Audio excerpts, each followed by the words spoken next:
Howdy, folks, and welcome to the 303 Athletics Podcast. My name is Wilson Clark. This is going to be my first episode of this podcast. Thrown a few together in the past, but at this point they're pretty dated. And just finished up my football career at University of Northern Colorado this spring, and decided to take off a little bit here with some sports media. So today. Well, what this podcast is really going to entail is just some weekly coverage of the Denver Broncos, weekly coverage of the UNC Bears, their football team, and just keeping up with the two teams that I watch the most, and then just reporting back to you on what I'm seeing out of the UNC Bears football program and out of the Denver Broncos organization. Today, we're going to lead off with a recap of the Denver-Seattle game and Bo Nix's first NFL start. We'll take that into talking about the Broncos' defensive performance against Seattle, which had some ups and downs. Then we'll do a Bears recap and preview, a recap on the CSU game and a preview going into this week at home against Abilene Christian. We'll close it out by previewing Steelers Broncos and throwing some predictions for the week at you. So, without further ado, let's kick it off. Bo Nix's performance on Sunday. So, what I gather from Nix in his first NFL start are kind of just some standard rookie jitters, if you will. You're going to see problems with Nix throughout this season. He's a rookie NFL quarterback. That's how it works. He's going to make stupid decisions with the ball. He's going to throw interceptions. Peyton Manning, his rookie season, he set the record for the most interceptions in a single season. John Elway, they were comparing this stat line on Sunday during the broadcast. John Elway came in his first game, and he got benched halfway through. If I'm not mistaken, he was 1 for 14 with an interception, and they benched him. Or maybe he was 1 for 8 for 14 yards. Should have written that down. But going on to Nix's performance, it was a little better than that. Again, obviously it's an underwhelming day from what you're expecting from the guy that's going to be and is the plan at quarterback for this franchise. But 26 of 42 for a 61% completion percentage, 138 passing yards, no touchdowns thrown, and 2 interceptions. The first of which, frankly, it's his fault, obviously, for forcing that ball where he did, trying to find Cortland Sutton and trying to force a ball into triple coverage. Obviously, it's not going to work out too great for you. However, the play design, when you look at it from Sean Payton, isn't super great. Your clear number one target is isolated up against 3 DBs in the backside of the field, and you're clearing out completely the other way.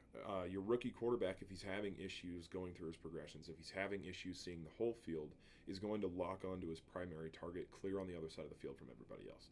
And that's where you get issues where he's going to force the ball, he's going to push the ball downfield in situations where he doesn't need to, and throw interceptions. And frankly, up to that point in the game, there were plenty of times where Nix had issues throwing the ball down the field. There were a lot of dink and dunk completions and a complete lack of yards after the catch from the receivers, which is a complete different topic that we'll get into. But Nix was showing struggles in pushing the ball down the field. Anything over 10 to 15 yards was off target, and there were issues there. A few incompletions to Sutton on should have been first downs, and that continued throughout the game. But his biggest glaring issue was forcing that ball into tight coverage when he shouldn't have. Outmanned and underthrown, and it gets picked off in the end zone. Fortunately, that ends up turning into points for the Broncos anyway, because Seattle's right guard gets a holding call in the end zone, and they get a safety. But the defense isn't in that situation if Nix doesn't throw an interception. However, just to highlight some good things, yes, he did throw another interception later in the game on another forced ball. When you're down late and you're asking him to do more than you should as a rookie quarterback, frankly, and a lot of that has to do with poor running of the football, the defense not being able to stop Seattle's run game, and just setting up Nix in a bad position, and forcing him to make that throw on 3rd and long. And obviously, if you want him to be your franchise quarterback, you expect him to make those plays. But not on the road in Seattle in a notoriously loud and shaky environment, where he looked like he was behind the clock the entire game. So with time, I like to see him take advantage of opportunities like that where you do have a 3rd and long, you are trying to come back down and get back into the game. But for now, I'm not surprised that's an interception. He gets forced out of the pocket, and he's under duress and has to force the ball in a tight window, and gets picked off. But the final drive of offense really stood out to me as to some potential for what we can and will see out of Nix. Somebody who is going to be able to operate the offense in the clutch because he does have a high football IQ. Somebody who has the athleticism to put the game on his legs when he has to. Somebody that's able to drive the ball down the field. And obviously Josh Reynolds comes up with a great catch on that drive on, I believe it was a 4th down, to keep that drive alive. And they drive the ball down the field. Nix gets him into scoring position and uses his legs to do the rest. Frankly, going forward, I think the plan should be to use Nix's legs more often. If your run game is going to be completely dead because your running backs aren't operating well, and the offensive line had great run blocks, and in the future I'm going to have a segment on Broncos offensive line, but the All-22 for that game has not come up yet. But frankly, the offensive line run blocked well. The running backs just didn't get it done. You've got a guy that blew his knee out. You've got a 5th-round draft pick in Audric Estime, and then you've got an undrafted guy who's frankly still improving in this league out of Jaleel McLaughlin. And you just didn't see a lot of production out of that room, and I don't think you're going to. You didn't see it in the preseason. You didn't see it in Game 1 when you're trying to lean on it and trying to get there for your rookie quarterback, but it just wasn't there. So I almost would expect and hope that Sean Payton turns this into a rookie Josh Allen kind of deal. Obviously, you don't want to see that many turnovers out of Nix, but I do want to see Sean Payton get Nix's legs involved in the game a lot more often. I think you can get good chunk yardage, good 10 to 12 yard gains off of his legs, and just let him use his athleticism and go make a play. Because you do need to have a run game. You do need to have a threat. Outside of his arm, when you didn't draft him as an arm talent. You drafted him as a processor and as somebody who gets the ball out on time. He doesn't have a cannon. So I frankly would really like to see Sean Payton take advantage of that a lot more. I think it's going to set you up for a lot more success if you can't get this run game going. Obviously, this week, I do think they're still going to lean on what their original plan is with this offense. They're going to keep trying to run the ball. They're going to keep trying to dink and dunk. And we've just got to see if the receivers can can get going with the ball after they catch it. So yeah, that just kind of moving on to the next issue and tying off of that, the run after the catch yardage from the receivers was really, I think, the biggest glaring issue of this offense. Sean Payton runs a system where you're not going to be taking these shot plays all the time. Even Drew Brees, who he coached forever, didn't have an absolute cannon for an arm, and he was a shorter guy. It was on time, getting the ball out of the backfield, getting the ball to guys down low, and letting your playmakers go make a play. The problem is, I don't think they have the kind of guys out of the running back room or out of the receiver room who can take those dink and dunk plays and go make something out of it. I think getting rid of Tim Patrick was a huge mistake because he's a tough-minded guy who's going to go fight for yards after he gets the ball. Even if he gets brought down 2 or 3 yards after, he's still going to fall forward and fight for yardage. A lot of this game, you saw receivers and running backs catching the ball 2 or 3 yards out of the backfield, and they get tackled right on the spot. They catch it. And a lot of that, you got to give credit to Seattle's defense. They swarmed the ball, especially their safeties played phenomenally well, and their tackling was really fundamentally sound, and they were just flying all over the place. But when you sit back and look at what the plan was this offseason, the Broncos did nothing to go bolster they're playmakers. And a lot of that has to do with the money that you paid Russell Wilson. So you can't go out and you can't pay wide receivers. You can't pay running backs. You can't get any of these big deal guys.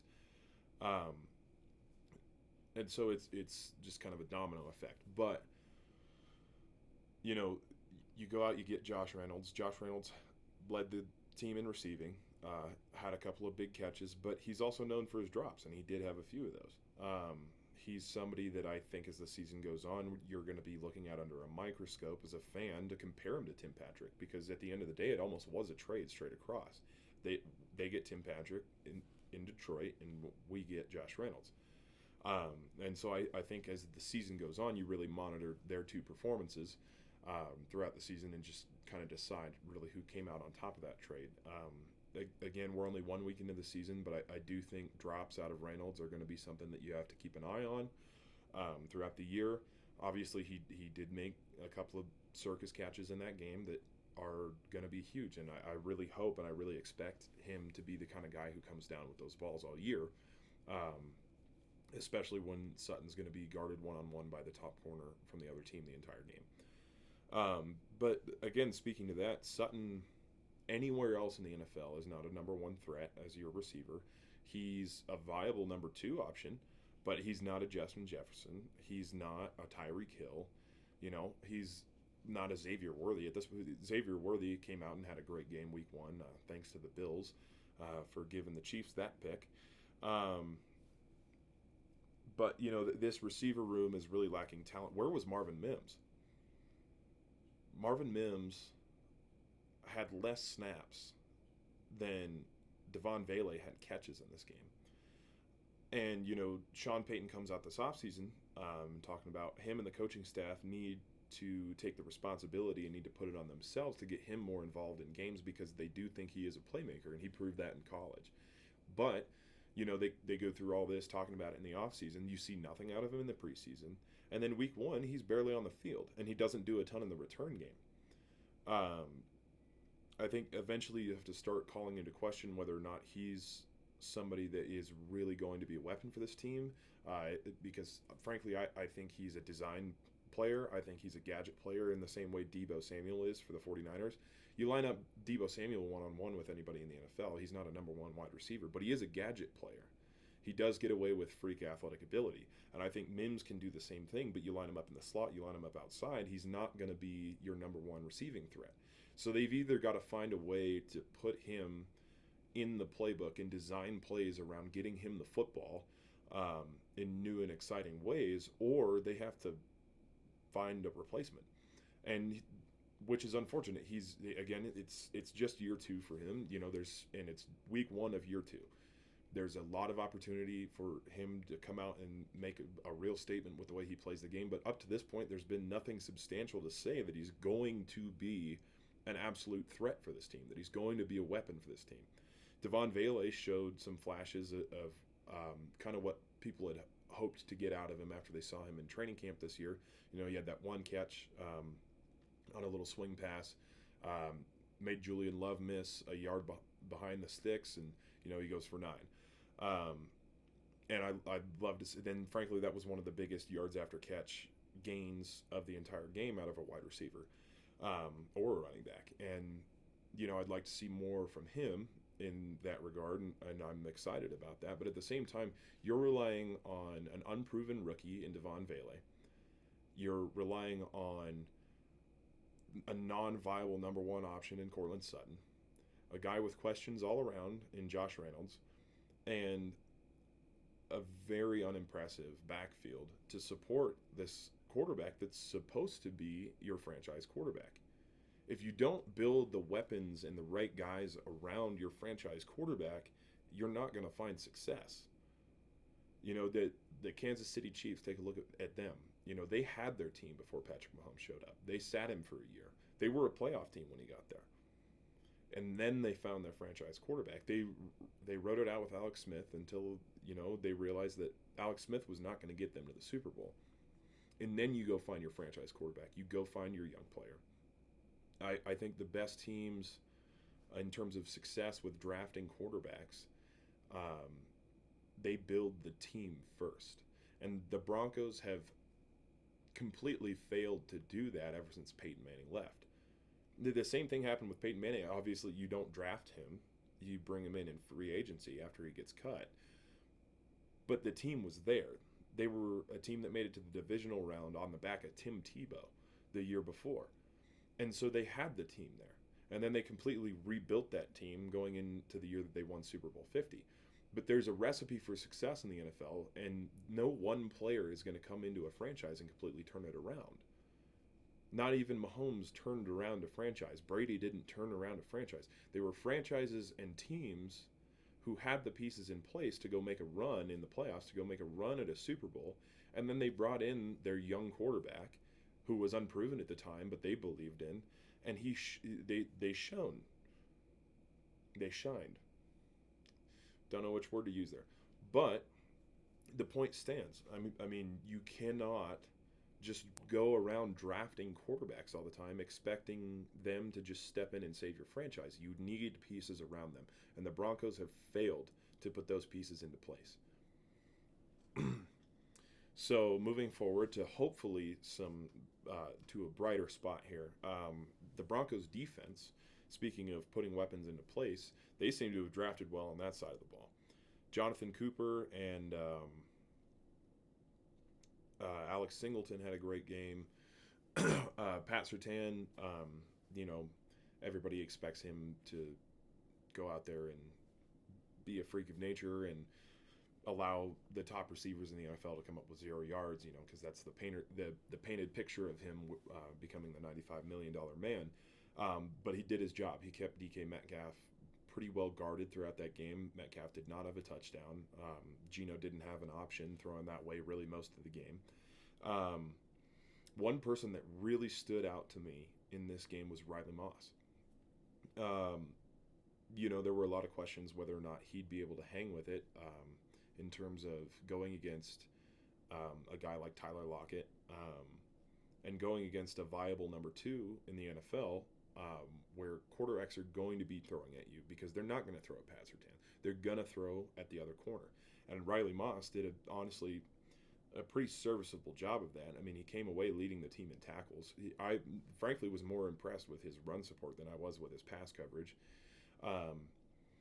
But, it's not like he gave up any deep balls. He didn't give up a jump ball one-on-one in the corner of the end zone. He did his job, and a pretty decent job at that, and was a big force in the run game, especially in the first half, doing a great job of taking away the edge from guys like Kenneth Walker, who did kind of kick it into another gear in the second half.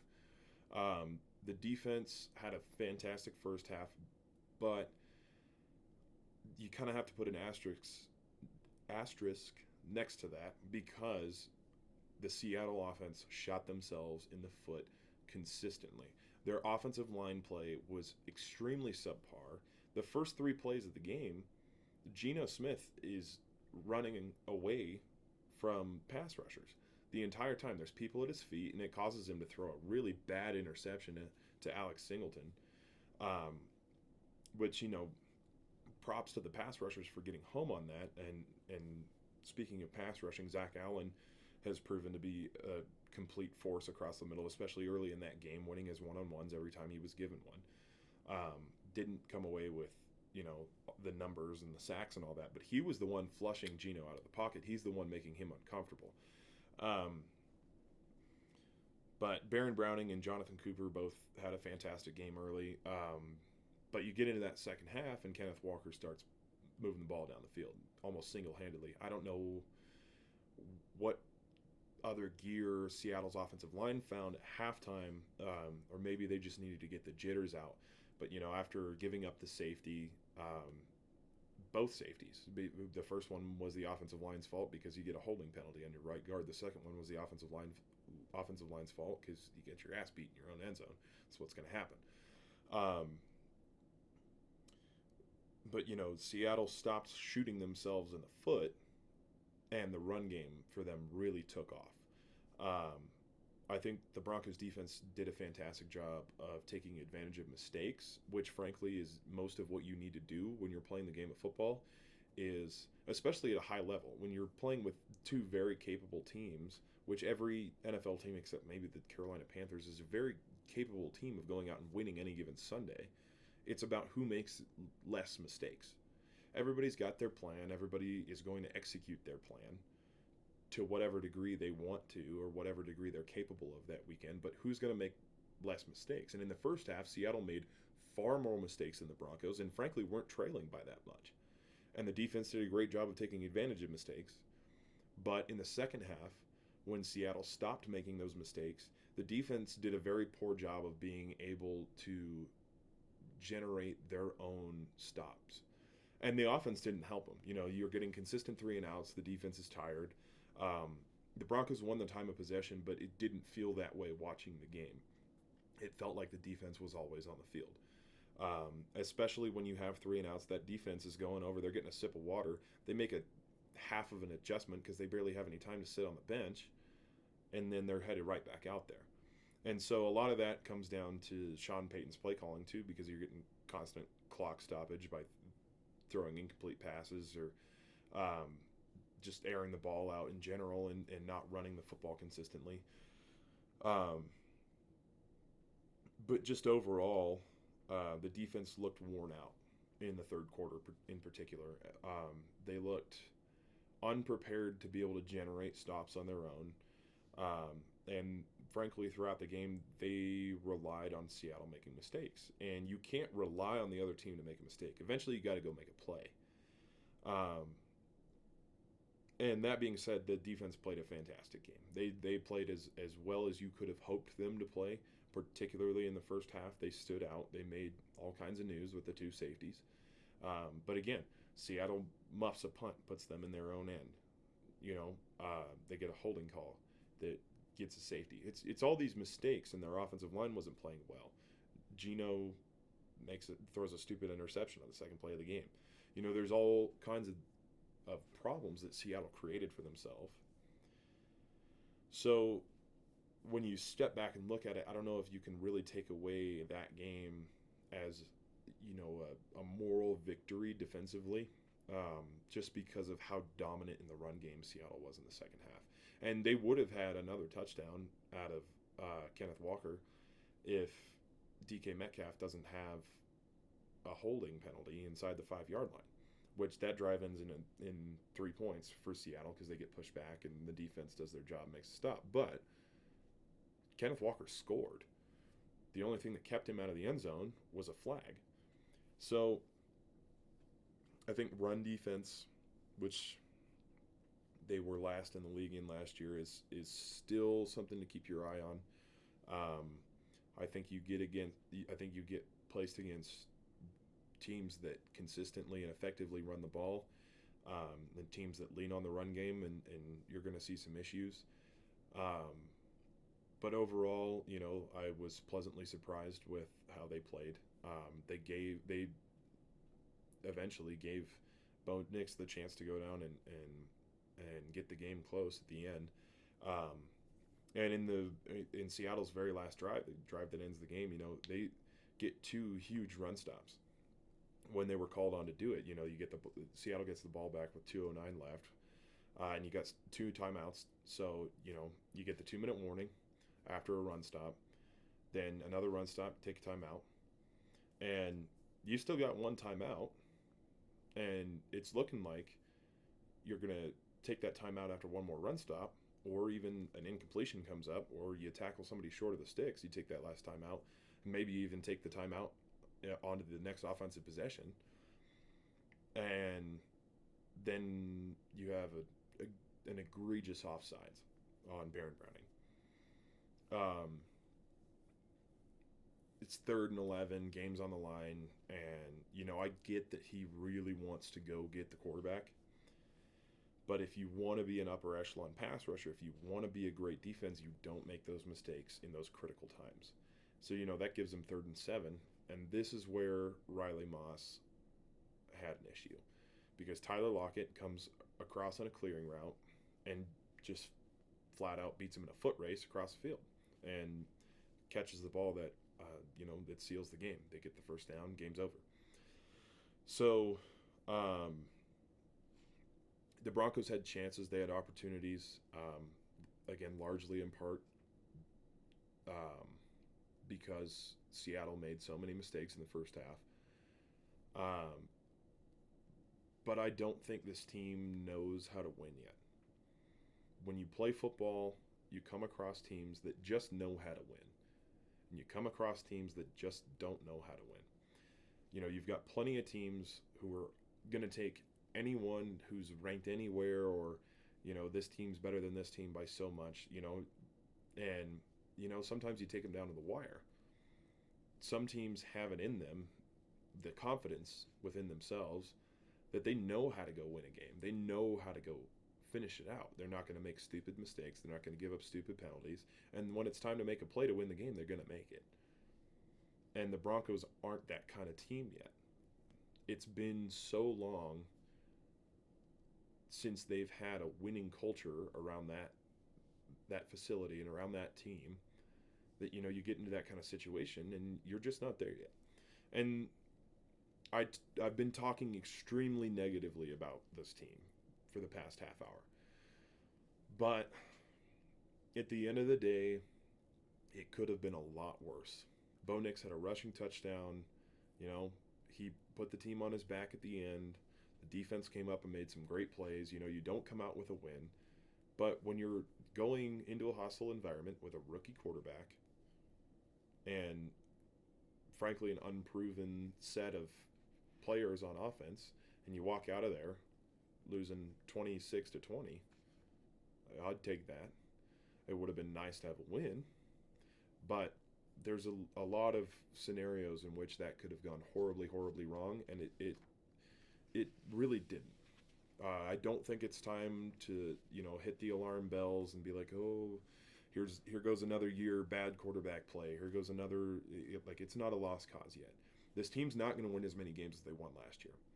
They had a 5-game stretch last year where the defense magically comes up with all these turnovers, and things just go right. And sometimes things go right for teams. And frankly, winning a Super Bowl and even just being a playoff team has a great deal to do with luck, about injuries and about whether or not certain things go your way. And the Broncos got lucky a lot last year. And they shouldn't have won as many games as they did. So I don't think record is going to be indicative of whether or not Bo Nix is a better choice and a better option than where we were with Russ. The bottom line is he is. The bottom line is Russell Wilson was put in the position to lose games a lot more often than he was put in the position to win them. And a lot of that was his own doing. And he had a tendency to lose games. And there's plenty of people out there who are like, oh, well, you know, you should have hung on to Russ. You know, here goes another season, bad quarterback. Again, it's not time to hit the alarm bells yet. It's week 1 of Bo Nix's rookie year, and you lose by 6 on the road in Seattle. I don't think there's a ton to be concerned about there. Obviously, there's things to fix, but I don't think it's time to throw in the towel on pretty much anything yet, other than maybe start looking at drafting wide receivers and running backs at a higher clip than you have been. So moving on to the UNC Bears. 0-2 right now to start the season. Didn't do a podcast last week following the 28-7 loss to Incarnate Word. But the bottom line from that game is Incarnate Word is a really, really good offensive team. Zach Calzada, their quarterback, was the Texas A&M starter, was the Auburn starter.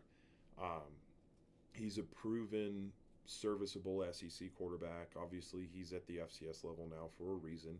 But Incarnate Word is a really good offensive team. They've got weapons everywhere. They've got a pretty good running game. They've got big offensive linemen and they moved the ball well in the run game. But that defense, you know, they held them up until a couple minutes left in the first half. They held them 7-7. And after a 42-7 beatdown last year here in Greeley, which I was a part of, I was really impressed by that performance. You go into the half, it's 14-7. You're getting the ball back after the half. And Incarnate Word had a fantastic drive to close out that half. And that's why it's 14-7. And then you come out of the half, and Braden Monroe fumbles that opening kickoff of the second half, which that's a mistake that I wouldn't expect to see out of a guy like him, and I don't think you will again. Sometimes guys make mistakes. It happens. Monroe is a great player. He proved that in the CSU game. He broke out a huge touchdown against them, and in my opinion is probably the most threatening wide receiver that UNC has. It's a mistake, and it cost the team because Incarnate Word then sets up in the red zone to start the second half, and they'd take a 2-touchdown lead. It's 21-7, and when you're a part of a program who's lost a lot, it's really easy when you're down 21-7. And I've been a part of this. I've been around plenty of games with this program where you're in a hole like that, and guys give up, and that team did not. The offense failed to move the ball super well in the second half, but I think a lot of that has to do with you're shaken by the momentum of you fumble the opening kickoff, but I've seen that program be in a situation where you're all of a sudden you're down 21-7, and it just compounds, and it becomes a real big issue, and you get blown out. To go through the rest of that game and to fight the way they did was something that stands out to me as that program is absolutely 100% moving in the right direction, and it speaks to the culture that Coach Lamb has built over the offseason. It speaks to the kind of guys he's brought in. It speaks to the guys that have stuck around, and it speaks to the guys who have really taken the time to take on a winner's mentality. You don't come out of that game with a win, but there's plenty of opportunities where you can see that this team had no quit in them. And to walk out of there at 28-7, it is obviously you expect to win every game, but I saw a lot of improvement out of that team. To come out in week 1 on the road in San Antonio and, to put up the kind of fight that they did, I don't think the score was indicative of how it was played.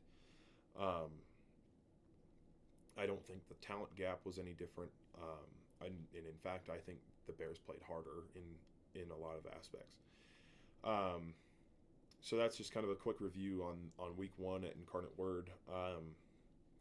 And then bouncing on to the CSU game last weekend, I was there for that one, sitting right in the front row, and just sitting right by the tunnel, and just seeing the energy of the guys coming out of that tunnel. There wasn't it. I couldn't see a look in anybody's eyes walking out that was like, we don't have a chance today. You could feel the energy from that team, and it felt like everybody believed, we have a chance to come out and make a statement and to win this game and to show everybody what we're about. As somebody who's from Colorado, as somebody who was recruited by UNC, and somebody who was recruited by CSU briefly, you go into games like that and you feel a slight. You feel a need to prove that you were good enough to go play at this FBS program that didn't want you as much as UNC wanted you. But that eventually, when the game kicks off, you are where you are. You're at UNC. You're not at CSU. You're playing against CSU, and it's time to win. And you could feel that energy from the team. They come out, go 3-and-out to start the game, and then a procedural issue happens, and somebody's not out there for punt, and have to take a timeout. That's just a focus thing. I'm not somebody who can really. I'm not going to rag on the mistakes of somebody else, especially on my former team. Everybody is going to be out of it sometimes. Sometimes you make a mistake, but at the end of the day, if you want to be a winning culture and you want to be a winning program, you don't make those kind of mistakes. I'm somebody who has made that mistake before, and it's not a good feeling. And it keeps you on your heels. And I think a lot of the reason that Torrey Horton takes that punt back for a touchdown is because everybody kind of felt on their heels right in that moment. You feel like whether or not you're conscious of it or not, if you come out and you have to take a timeout over procedural issues and getting somebody on the field, making sure you have all 11 guys on your first special teams play of the game, you're gonna have some sort of subconscious issue in your mind where you're like, are we ready? And so, and they bounce back from it fantastic. The offense goes down and scores. It's 10-7. But I do think that's why Horton busted out that touchdown, which, he's the kind of athlete you don't need to give him that kind of help. He's dangerous enough as it is. But overall, I thought there was a lot of good that came out of that game. I think Peter Costelli, the quarterback, really showed off his athleticism. That dude is quick, and he's a lot of fun to play with, and he's a great dude. And his touchdown to Fisher Clements in the first half, fantastic throw, fantastic catch. I was sitting right behind it. Got to see Pete roll out of the pocket and deliver a ball over a former teammate of mine's head. But a great route by Fish. He came open on that one, and that long stride really helped him out. And great ball from Pete. And just seeing the offense respond that way, to see them go down the field and drive, to see them have the confidence to go and score, and to know that they could, was really a promising thing. The biggest issues I think that come out of that game are the game was lost in the trenches. It was lost in the run game. I'm not sitting there looking at the film. I couldn't tell you what the offensive line did or didn't do wrong. I couldn't tell you what the running backs did or didn't do wrong. But the bottom line was, the run game wasn't extremely effective, and I know that Coach Nissen is going to be correcting those guys, and I know that those guys are going to dig and work and get that all sorted out. I do think there's some dangerous running backs in that room. I do think that's a good offensive line room. But and they were playing against a really formidable defensive tackle, and just didn't move the ball super well in the run game, but the pass game made up for it and kept them in the game. And then the defensive line and linebackers, they're CSU's offensive line and running backs did a great job of falling forward and just pushing the ball down the field in the run game. I think that's really what stood out in the game. I don't think there was a huge disparity in talent between the two teams, other than Torrey Horton. He's really good, but I'd put Pete up there with their quarterback any day. The receivers played well. You get a few drops and stuff, but you also get a phenomenal catch out of River Stout across the middle as he gets folded in half and somehow comes up with the football. Fantastic catch out of him. But obviously you don't want to come out of that losing, but you get paid a decent check, and you have things to learn, and they put up a really solid fight against a CSU team that I fully expect to go out and beat CU this week, which isn't saying a lot. I don't think CU is all that good. I think Dion's in over his head a little bit here. And you can't win football games with nothing but a quarterback and a wide receiver. You need an offensive line. You need a defense. There's 22 guys that are going to be on the field. They all have to perform. But enough about that. But looking ahead to this week, UNC opening up their first home game against Abilene Christian. What I would expect out of this team this week, what I would expect from Abilene Christian is to really lean on the run game. They've got a big offensive line, they've got good running backs, and they've seen that UNC has had some struggles with the run game. I would expect them to lean on that. They had success with it last year against us. It's a new offensive coordinator, but their old offensive coordinator is still on staff. And so they know their team in and out, which is, I think, a great deal of why they took Texas Tech to the wire. Um, I think they're going to lean on their strengths. They're going to lean on their big guys, lean on their actual physical strength and run the ball. But they do tend to air it out more than they used to. There is a little more of a pass focus, so I wouldn't be surprised to see them try and take the top off the defense a few times, especially if they can run the ball effectively. They are going to take some shots downfield. What I would expect from UNC this week is, again, to have a focus on winning the run game. Be the team that has more yards per carry. Be the team that has more rushing touchdowns. Be the team that has more rushing yards and more attempts. They've got to control the clock. They have to win the time possession battle to win this game. And again, that leans on the run game. They're my keys to win for UNC this week against Abilene Christian are control the clock, stop the run, rush for 4+ yards per carry, receivers coming up with the easy routine catches, and win the turnover battle. Abilene is going to score. They're going to score. They put up 50 points on Texas Tech. They just had a 14-point win, 38-24 over University of Western Georgia, I believe. Team that just moved up from Division II. They were a competitive Division II team and appear to have a pretty solid FCS program. Beat Samford week 1. But they're going to come into this game expecting to score at least 40 points, and I wouldn't be surprised if they get pretty close to that mark. They're an effective offense, but the way you mitigate that is controlling the clock, controlling the time of possession, winning the turnover battle. The defense is going to have to generate turnovers in this game to get some stops and put the ball in the offense's hands. Castelli is missing this week, and maybe some future weeks as well. Doesn't sound like he's got a season-ending injury from the CSU game, but it does sound like he is not going to be playing this week.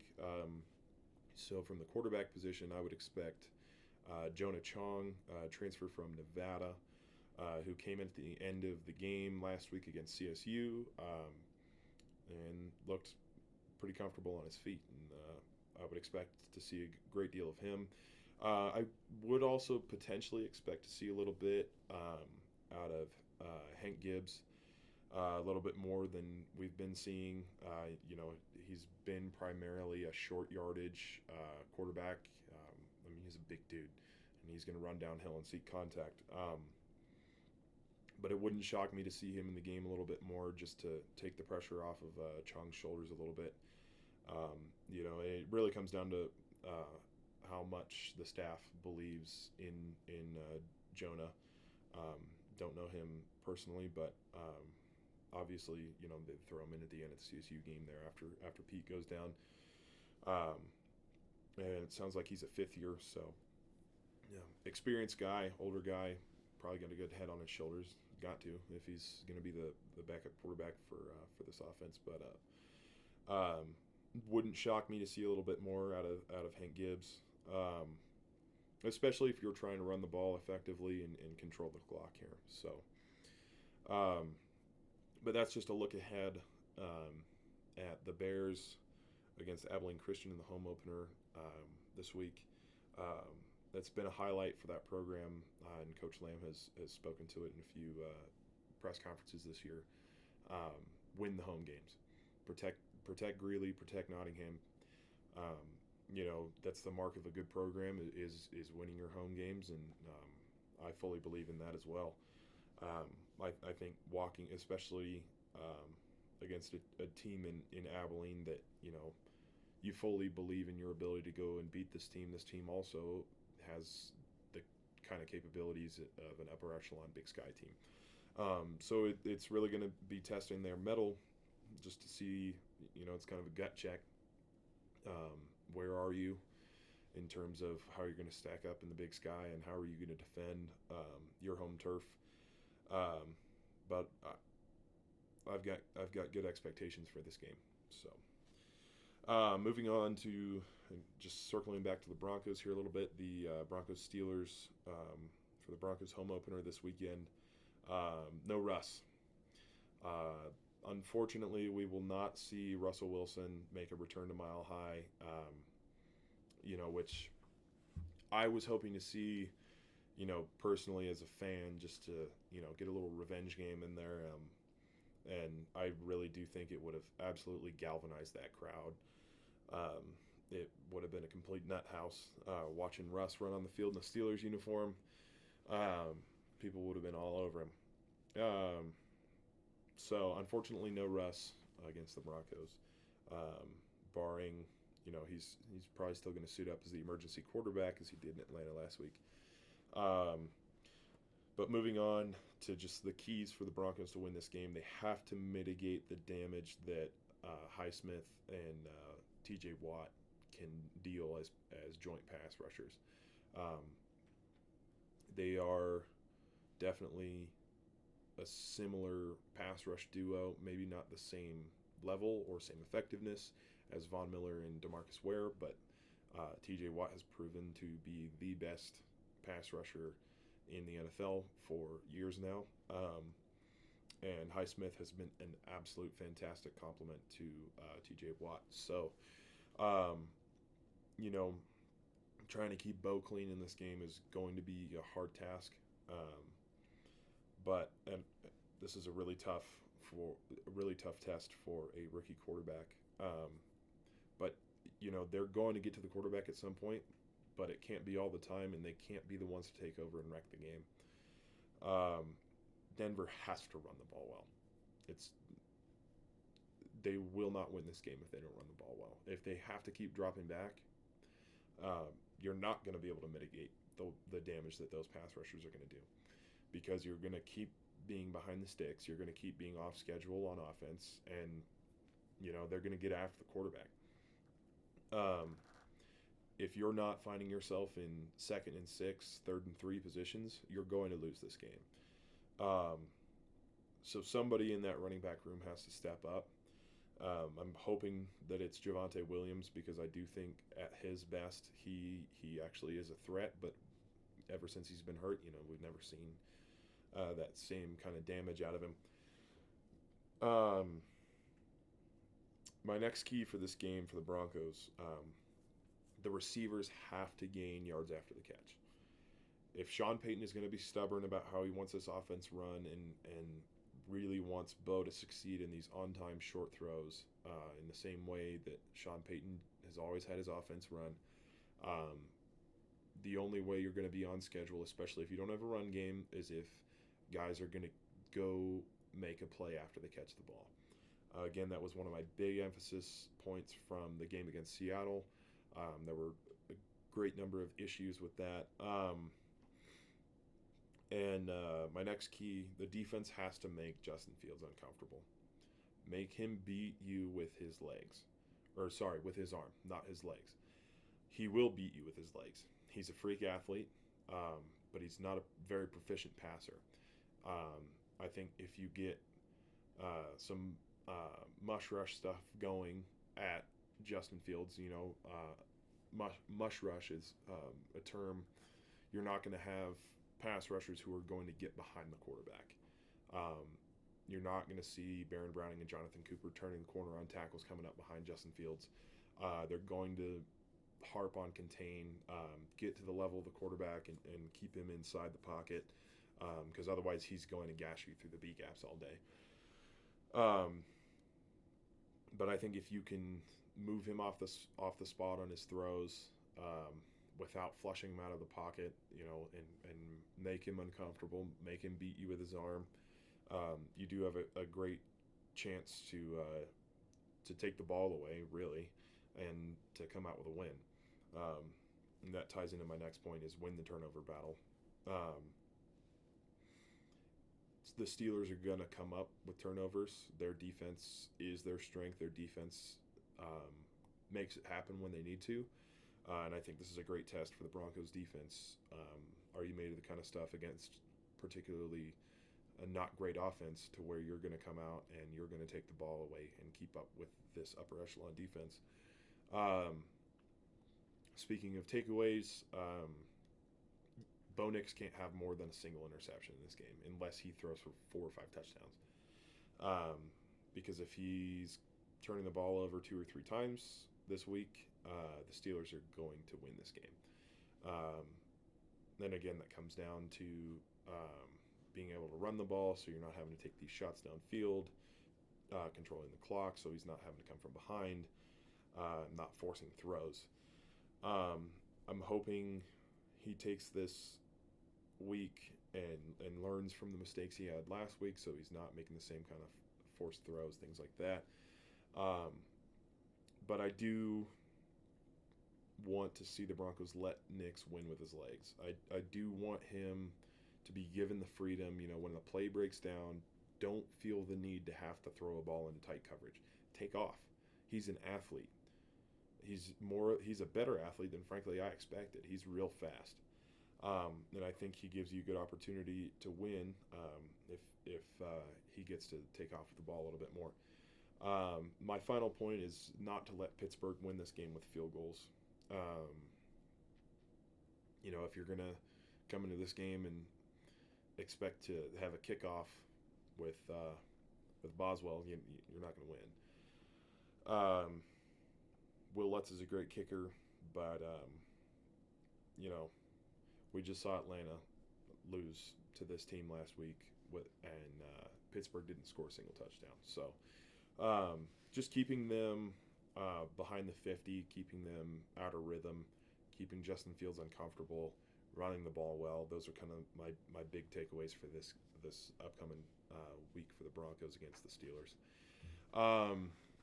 So before we go, I'll hit you with my predictions for this week. So I think the Broncos are going to struggle. Gave you my keys to the game. I don't think they're going to be able to execute them. I do think Justin Fields is going to have a pretty good game in comparison to what we saw last week. I do think Bo Nix is still going to struggle. I do think he's going to throw a couple of interceptions. I do think that TJ Watt's going to be all over him. I don't think the Broncos are going to run the ball well. But I do think they get at least one touchdown in, though. But I do have the Broncos losing 27-13 in their home opener against the Steelers. As far as the UNC Bears go, I've got a 33-31 win. I've got this one getting walked off with a field goal. I believe they're starting to reach that fever pitch where, guys are not just mad about losing, they're doing something about being mad about losing. These first 2 games were really hard tests, and teams that on paper were outright predicted to win against them. I do believe Abilene's favored in this one as well, but I think this team is ready to break through here and get a win. I do think the offense is going to move the ball well against Abilene's defense. And I think the defense is going to be able to do enough to win this game in the end. I do think it'll be a tight one if UNC wins, but I do have UNC winning. So, yeah, that just about does it for this first episode for week 1 of the 303 Athletics podcast. Go Bears, go Broncos. And hoping for a CSU win over CU this week. But, yeah, that'll just about wrap it up for this week, and I'll see you guys about the same time next week, and we'll be adding a new segment. So, anyway, thank you.